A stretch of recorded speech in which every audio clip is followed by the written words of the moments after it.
যুক্তরাষ্ট্রে অবস্থানরত বিদেশি শিক্ষার্থীদের ভিসা বাতিলে উঠে পড়ে লেগেছে মার্কিন president Donald Trump.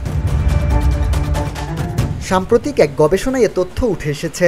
Insider higher education নামে একটি সংস্থা এ তথ্য প্রকাশ করেছে। সংস্থাটি উচ্চশিক্ষার সঙ্গে সম্পর্কিত কমিউনিটির সমস্যা ও খবরাখবর নিয়ে কাজ করে।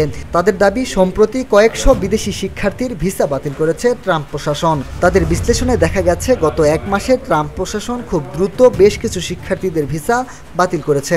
মাত্র 5 দিনের ব্যবধানে 48 শিক্ষা প্রতিষ্ঠানের 147 শিক্ষার্থীর ভিসা বাতিল করা হয়েছে। সংস্থাটি বলছে, শুধু ফিলিস্তিনকে সমর্থনের কারণেই ভিসা বাতিল করা হচ্ছে না, বরং খুব ছোট কারণেও ভুক্তভোগী হতে হচ্ছে। উদাহরণস্বরূপ বলা যায়, ফ্লোরিডা বিশ্ববিদ্যালয়ের স্নাতকের এক শিক্ষার্থী সম্প্রতি মেয়াদ উত্তীর্ণ লাইসেন্স নিয়ে গাড়ি চালিয়েছে বলে তাকে আটক করা হয়। সংস্থাটির প্রতিবেদনে আরও বলা হয়েছে, অনেক শিক্ষার্থী জানেনই না যে তাদের ভিসা বাতিল করা হয়েছে। সমালোচনার ভয়ে অনেক ফেডারেল কলেজ ভিসা বাতিলের বিষয়গুলো কলেজ জুড়ে সরাসরি ঘোষণা করছে না। মিনহাজুল ইসলাম, ভিওডি বাংলা নিউজ ডেস্ক।